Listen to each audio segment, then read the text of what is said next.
Good morning, everyone on the West Coast. Good afternoon, East Coasters. It is Kelsey with Bloom Mom Tribe and my Lunch and Listen. And there is our friend Lauren. Hey there, Lauren. I am going to add you here.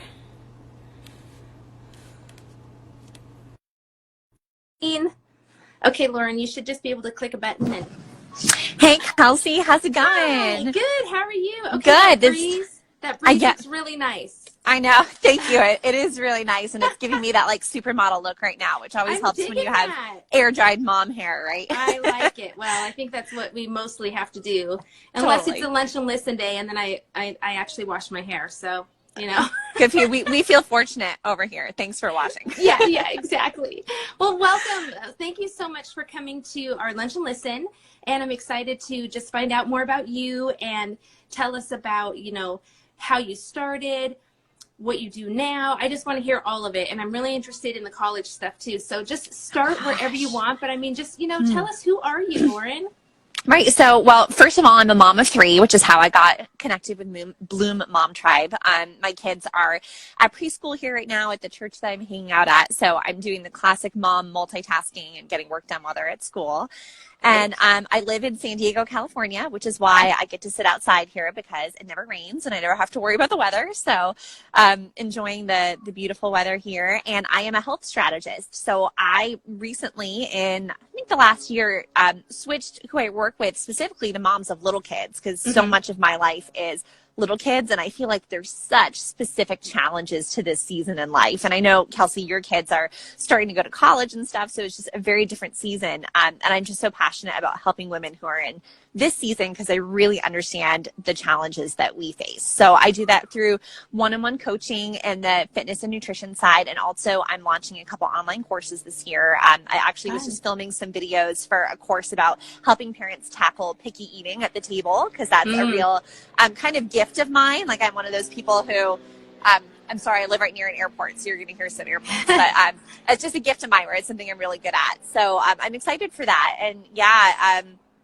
kind of a crazy life story. Where do you want me to go from here? Oh my gosh. Okay, first of all, I have to say I'm 50 and I'm still a picky eater.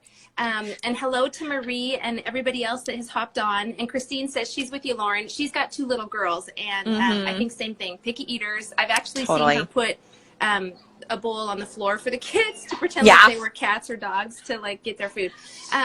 But set that aside. Let's go back to when you were 13 years old. Where were you? Did you grow up in San Diego? Where are you from? And what caused you, besides some probably really fantastic test scores, what caused you to head to college at 13 years old? Yeah, so I grew up in a small farm town in Connecticut, and like Kelsey said, I ended up going to college when I was 13. And, you would think it was some fantastic test scores or something, but I really wasn't that different from a lot of kids my age. I didn't get perfect grades in middle school. I didn't naturally get a 1600 on my SATs or anything like that. My mom was watching the news one day and she saw a story about another person who had graduated college very early, and she kind of thought that it sounded like a good idea because for her, like, it didn't make sense why we take the same things in high school and then have to repeat them in college. So she just started looking into it, and we were very fortunate that my grandmother and my mother had attended the same college. She was a second generation alum of what was then called Bay Path College. It's now Bay Path University. And so we were able to get an interview with admissions, just kind of because they were humoring us, because I would have been a third generation alum. And of course they were like, we're not going to let a 13-year-old go to school. But after they met me and we talked it over more and they learned more about me, they actually kind of to start to see that it was something that might actually be a good fit. Obviously I couldn't live on campus. I had to commute. There were a lot of rules around it. I had to take the SATs, which I had to study for. I mean, I was in 8th grade. I really had to work my butt off and decided this was something that I wanted to do. And ultimately, after a pretty extensive admissions screening, I went in for multiple interviews. I met many people at the college. We had to do a lot of research about the legality of it. And there were some tests that I had to take in order to receive financial aid because I didn't have a high school diploma. And in the state of Connecticut, I was actually too young to sit for the GED. So I couldn't get my GED. Yeah. But you could go to college.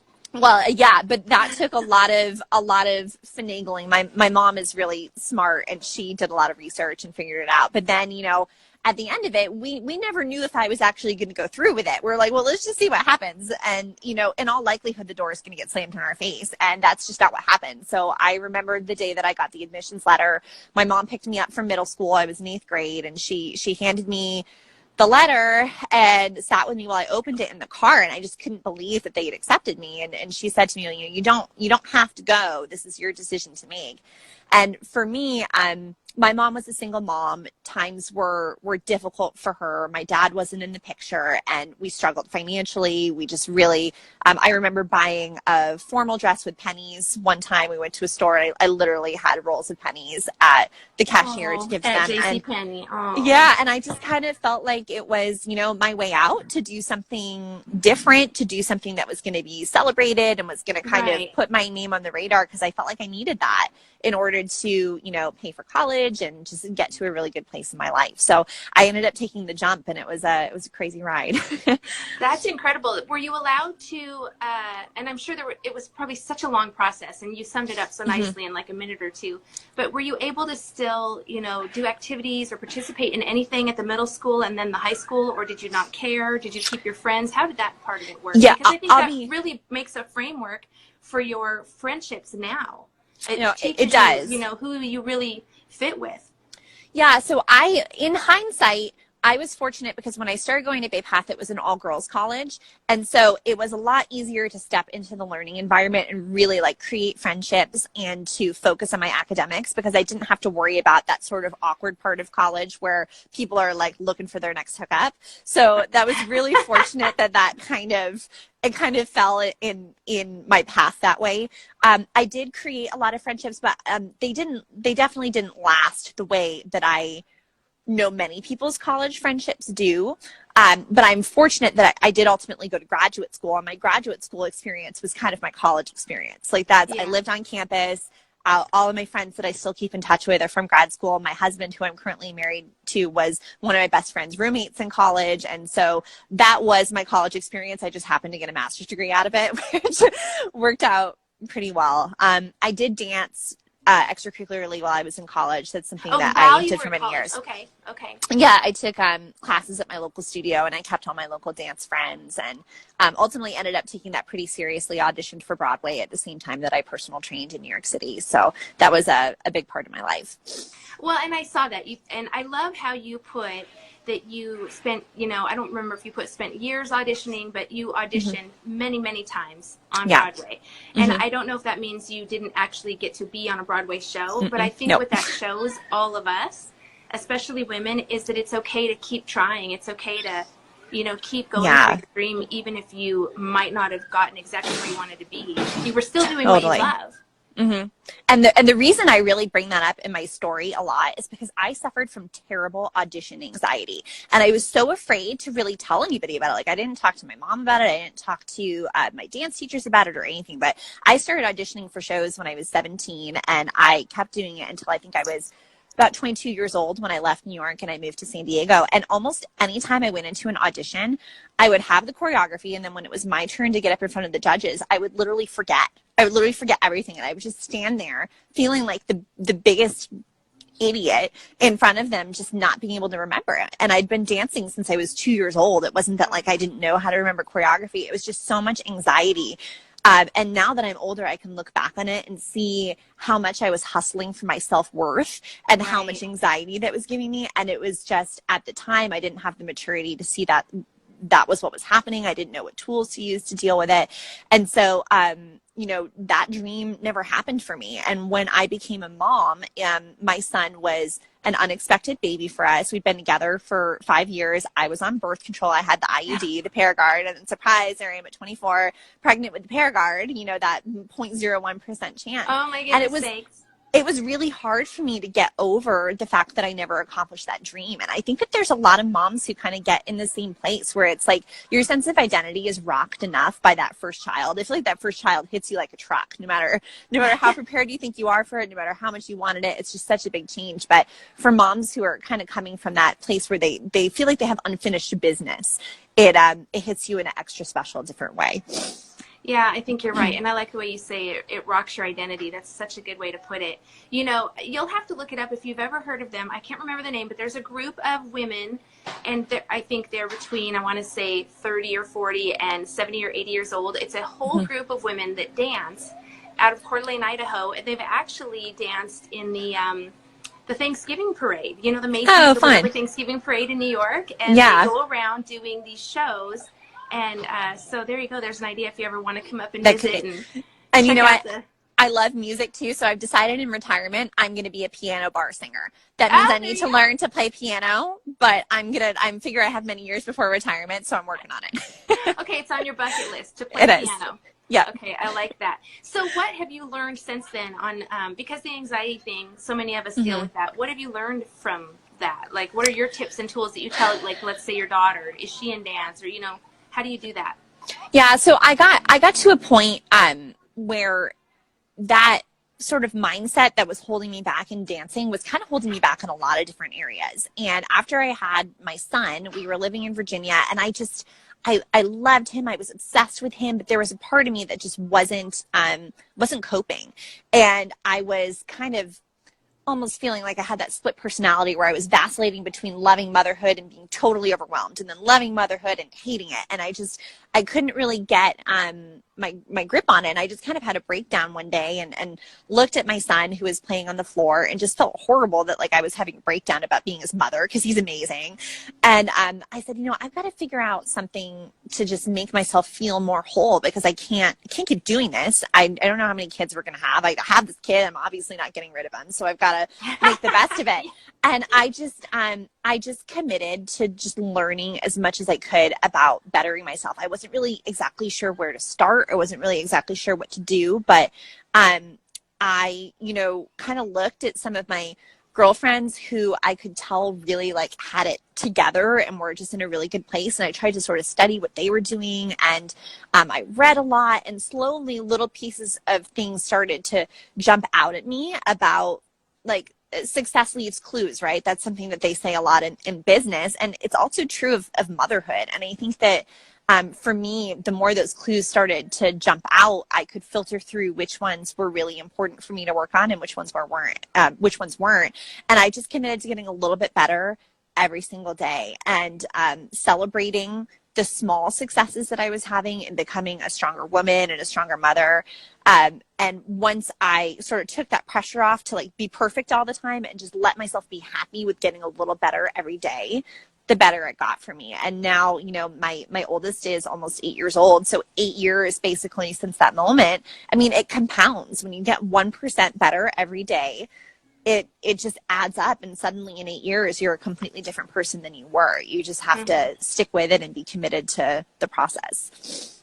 I think that something important in your journey too is as a military wife, you had to move, I want to say Yeah. 7 times in 7 years. So you're not only trying to find you Hmm. and still be a good mom and a good wife, and then try to be a friend to new friends that you find and Hmm. continue the relationships you had with the other women in different cities. I don't even know how you did that, but I think all these steps, I Hmm. feel like I can see all the growth that you had to take. There's just so many steps to get you to where the Lauren is today. Yeah, It's and pretty neat. I write about that a lot on my Instagram. There was like a time in my life where anytime I was going through a trial or something bad was happening, that I would just be like, "Oh, something bad's happening again. What's going on with life?" And now it's like I have gone through these things so many times that I know how much growth is going to happen anytime there's a trial, that I kind of, as long as I'm sitting in a difficult time and I can see those little signs that I'm growing, those little signs that I'm getting better, that like I'm Right. okay with it. I'm like, it's totally fine. I'm like, oh, it's not a bad thing that's happening. This is just life. And for some reason, I thought I was going to grow up and I was going to live in Cinderella's castle and everything was going to be perfect all the time. But Yeah. this is just life. So I need to stop labeling it as a bad time or a bad circumstance, and just say, oh, look, it's another normal time and a normal circumstance that I get to grow from. Now, if I'm not seeing those signs of growth, then that's something where I'm like, okay, I need to reach out for help. And my husband's currently deployed overseas. He's been gone for more than 9 months. So it's just me and my 3 little kids. And you know what? There have been many days where I have said to myself, this is not feeling like a growth moment. And I reach out and I make a point of connecting either with my therapist, with a friend, with somebody in the military network. So it's, I'm definitely not trying to encourage women to tough it out all the time, but it's definitely important to know that a lot of the times it's an opportunity for growth more so than it is truly a trial. I love that. I think maybe your friend Cheryl said, "Hey, Lauren," and hi Tara's Cheryl, on sorry I here, missed and you. Diane, and welcome everybody. This is Lauren, and she's down in San Diego. And so one thing, we did a conference down in San Diego 2 Mays ago, and there are so many amazing mom groups down there, and just entrepreneur groups for women and things. Yeah. So you're in a really neat area. Besides the fact that you can go to the park every day, like that should motivate you right there. That's so true. Yeah, it's amazing. Okay, so let's talk about your health coaching, and you throw the nutrition in there too. So how do you even find, someone to coach? Do they just reach out to you through Instagram? How do you do that? Pretend that I'm someone that reaches out and says, I'm feeling sluggish in my life. I need, to find my creative outlet, and I eat like crap, and so do my kids. What would you say? Well, usually the connection starts far before I ever talk to somebody, because the fact is, on social media, people watch you for a while before they feel comfortable talking to you. And I think that's especially true with talking about our health and our nutrition, because it's usually not really about what we're eating. You're cutting out. Yeah, that's okay. It's usually not about what we're eating as much as it is about like what we're feeling and what we're going through in life. And I often tell people that my job is actually less about what you're eating as it is to help you figure out what obstacle it is that you're experiencing in your life that's affecting your ability to eat the things that you probably know you should be eating already. That, the actual educating people about nutrition is sort of like a pretty easy fill in the blanks. I can fix that pretty quickly. It's the obstacles that women, and especially moms, are going through that really need to be tackled. And that's why I label myself as a health strategist, because it is a strategy and it's not something that's one size fits all. Yeah, thank you, Cheryl. It is true. It's all the obstacles, and those obstacles could be anything from like, I go to the grocery store and I have 3 kids and they're screaming, and so I just throw anything I can into the cart because I just need to get out of the grocery store, and suddenly all I bought this week was macaroni and cheese and Oreos. And like you can't always see the forest through the trees to solve your own situation, right? So the first time that somebody reaches out to me to talk to me, I really just kind of try to get a feel for really where they are in the situation. Is it truly somebody who just needs to know about what to eat, or is it somebody, like I suspect, who needs more help figuring out how to make their life work with the habits that they need to put into effect? It's interesting because just growing up, and I think this is true for so many people, my age, but your generation now, you're teaching your children how to eat healthy, or at least I think, a lot of the women, like bloggers and influencers and the personal coaches and the health strategists, you're teaching not only yourself, but your kids are seeing it. You're teaching your friends. So when I was young, I didn't have that. My mom didn't have that, so none of us, we didn't have it. Nobody was showing us. So for me to have my kids and go to the store and get that pack of goldfish crackers, which are so good, by the way, and addictive. Delicious. Yeah. To get a couple of packs of those and stick those in a bowl in front of your kid, in front of, SpongeBob or whatever, you realize everybody else is doing it, but you don't realize how bad it is. Yeah. And you just keep doing it, and you keep doing it because you don't know any better. And I tell you, our 17-year-old daughter is the one who gets us moving regarding our health and nutrition more than anybody in the family, because she's at that age where she's learning and she's seeing, these are the things you should be feeding us. These are the things we should be eating. Yeah, you shouldn't have fed me all those goldfish crackers, Oh my gosh. Well, it's great that she's learning that so young. And I was the same as you. I mean, I grew up eating Little Debbie Swiss rolls for breakfast, microwavable lasagna, and drinking a liter of Coca-Cola, and it was amazing. And when I met my husband, he was also in exercise science at the time. He was the one who really got me to look at my eating habits and say, no, you can't have 26 chocolate chip cookies at the dining hall. Like, that's not going to be good for you in the long term. Because I just didn't know. Like, I didn't make the connection between eating and health. So it is definitely a big shift that we're making in our generation. The children of the 70s and 80s have grown up, and we're learning new ways. I'm trying. So it's so funny. Somebody said Hungry Man dinners were her favorite. I remember babysitting, and I would love to go to this one family's house and babysit because they always gave me a Hungry Man, and I never ate the meat, but I ate the mashed potatoes and the corn. Oh, because they were the best. And I was like, you don't even have to pay me. You gave me a Hungry Man. The microwave brownie with the chocolate chips in it. Yeah, Yeah. those, I love those too. Right there Oh with you. my gosh, that's so funny. Excuse me. So my daughter, again, I'm just going to say one more thing because I'm curious about your take on this. I have not been feeling well for actually years, but months, and I've been trying to figure out, pull things out of my diet and all those things. And so she finally yesterday said, Mom, are you just drink decaf coffee? Just try it for a week. They have decaf. Just try it, see if it helps you, because if your adrenals were already shot, then that's not helping. And I thought, I'm already tired. And if the caffeine's not actually helping me stay awake anyway, then I might as well just drink the decaf. So today is my first day of decaf. Yeah. And you know what? I actually do support that. And it's really hard to tell when we look at scientific evidence. And I'm really big at looking at science. I have a master's degree in exercise science. So my basically entire education is targeted towards helping people use scientific research to filter through the fads, right? So we don't have anything really evidence-based to say coffee is bad for you. But what I do find with moms is that we use it to mask our lack of self-care, right?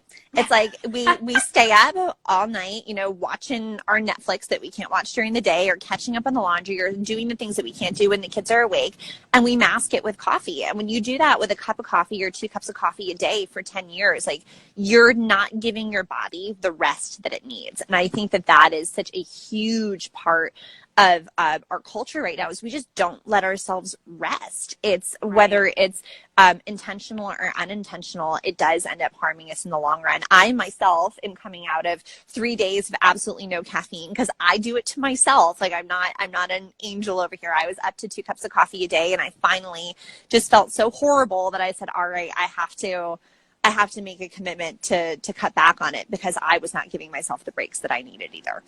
Yeah, you're so right. Well, it's funny because for me, and I think there are a lot of people out there, it's a comfort thing. Like, I want to pick out my cup from different cities. Yeah. I want to go through the Starbucks drive-thru. So for me, it's more of a comfort thing. And once I put that together, actually just last night, I realized I don't think it would bother me if the decaf tastes the same. Yeah, so, totally. So far today, I've been doing what I always do, but they're decaf, and I don't feel totally horrible. And so it's just interesting because, just changing one thing at a time. That's how I'm able to do things. You were mentioning that, when it comes to the menu, the food part of it with your clients, that's kind of easy for you to fill in the blanks. But I think I'd be the first person as a client to say, it's too hard to do that. I can't do that. How do you get them to listen to you and actually follow through? So that's really interesting. My nutrition certification focuses just as much on psychology as it does on nutrition. And one of the things that psychologists really know about behavior change is that the most important thing is to start with the easiest changes first. So I very rarely will tell somebody, okay, welcome to week 1. This is what we're doing. I will look at maybe like a 3-day record of everything they've been eating. I'll look at their intake forms, and I'll say, okay, there are 3 or 4 places we could start here. Tell me which one sounds the easiest to you.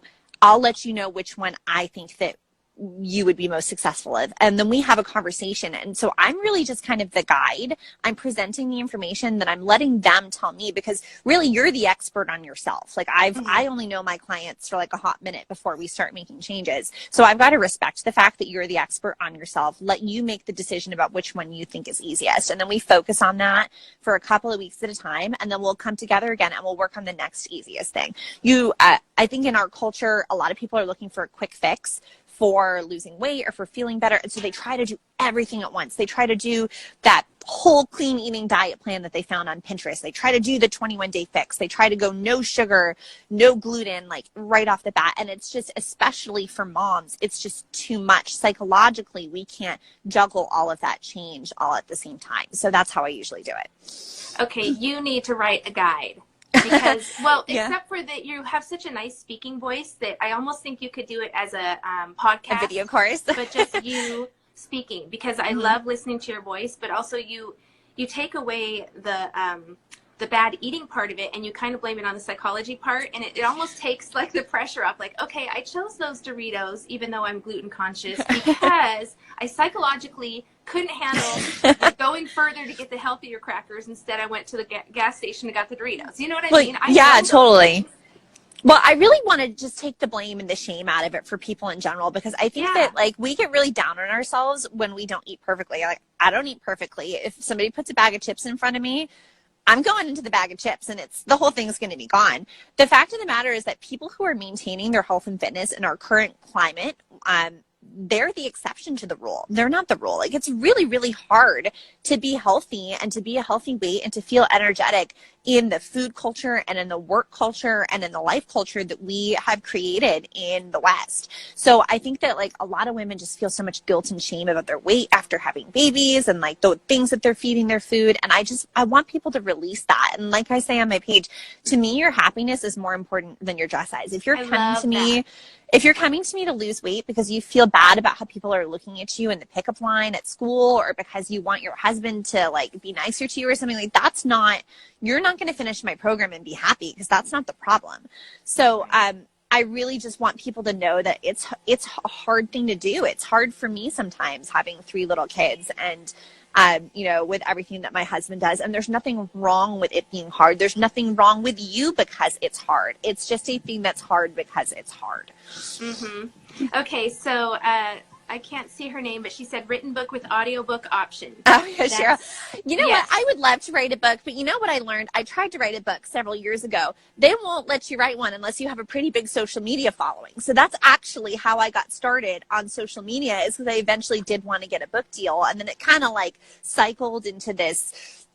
Now I don't even know how I got where I am, but now I create online courses and I'm an online coach. Like I never knew anything about working online 8 years ago, but I was like, I want to write a book. And if I want to write a book, I have to be online. So here I am. Yeah, it's the whole online thing is so interesting, but it is nice. I mean, that's how we found each other, and Totally. you know, and I'd love to follow you because you do put lots of tips out there. And there was something else I was going to. Oh, I think that would be the name of your book.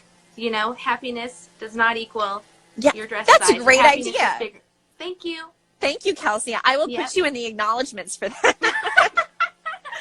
I'm always coming up with ideas, and it drives my family, everybody crazy. Yeah, that's the entrepreneur. That's the entrepreneur mindset. I'm actually taking a business coaching program with Nicole Walters right now, and she got on, and the first part of the course is called Fierce Clarity, where you have to take all of your ideas and you have to whittle it down to the ones you're most passionate about. And she's like, guys, like, it's not just you. Like, it's just because you're an entrepreneur. You walk down the street and you see like 100 things you want to fix. And that's just because it's who you are. It's just, some people are just built that way. So don't worry about it, Kelsey. You're good. I feel it keeps me alive, you know? Yeah, totally. It keeps, so I might not necessarily always be physically fit, but mentally I'm always creating it. Well, I don't know if I'm always mentally fit either, but I'm always creating in my head. That's too funny. Well, I think we have a couple more minutes before we have to wrap up. I've got to go grab my daughter at noon. So what should we finish with? Well, I would like maybe you to tell everybody, what would you, if you were just talking to a mom group, and they were, you know, they all had the small babies, because that's kind of who your, you know, target audience is right now, the smaller kids. What are 3 things maybe that they could take away from this that they could do for themselves to just start? Like one of them maybe being like the easiest baby step. So I would say my first piece of advice is let go of perfection and go with progress, because a lot of people don't want to start working out until they can commit to going to a gym. Start with 10 push-ups a day. That's fine. Start with a walk around the neighborhood with a baby in the stroller. Progress is better than perfection. If you keep getting caught up on perfection, you're never going to get there, because trust me, you're just going to keep adding more kids, more extracurriculars, more of everything. You got to let go of that. The second thing that I would say is, you know, don't do it alone. Find somebody else who's invested in bettering themselves physically and health-wise in your mom circle, because we know research-wise that's one of the highest ways to get you motivated. And with all the sleep deprivation and the crazy kids, motivation is usually an issue for people. And the third thing that I would say is just give yourself a lot of grace, because you're going to fail a lot. And what I see happen, especially with moms, is they'll try something and they'll fail and they'll be like, well, I just suck at dieting, so I'm just not even going to try anymore. And then they never try anything again. And honestly, like, failing is the most valuable part of the process. There's a registered dietitian I love to follow, and Alana Mulestein, her phrase is, if you're not losing weight, you're learning. If you're not losing, you're learning. And that's the case. Like, if you are going up on the scale in pounds, you're learning a valuable lesson about what's not working for you. And as a mom, when you have that mindset, then you're not going to get down on yourself when things aren't working, and you're more likely to stick this out for the long term, because it is a long-term project. It is. It's your life. That's long-term goals. Totally. So, yes, last thing, thank you so much for being on. So the last Sure. thing is that we've got in our private group, we've just kicked off something called the 100 Best Next Steps to Super Bloom. Because Nice. starting on Sunday was 100 days until the end of the year. Right. So I'd love to have you hop on there and, maybe give a little bit of a motivational, just 3 different things you said in the last 5 minutes were things I could have quoted. Yeah, and I think totally. That would really benefit the gals that are trying to pick something that they're working on for the next 100 days so that they can really bloom for the end of the year. You know how so many moms just stop? They put themselves aside for the fall especially season, after back to school. and the holiday season, they put themselves aside. So we're trying to switch that. So I'll have to chat with you about that. We'll DM later. Awesome. DM me for sure. Thanks so Thank much for you. coming on. I Thank do want to you. let your listeners know I got some freebies on my Instagram profile. There's a free Trader Joe's download, a Costco download, and if you go to my link, there's even a 10-week roadmap to reset your eating. So check those out. Oh my gosh, I saw the Trader Joe's. I'm going to go look at all of that. Thank you so much. Yeah, you're welcome. I'm hoping this will record, and I will put it on Facebook. So thanks again, Lauren. Have a great day. Awesome. You too.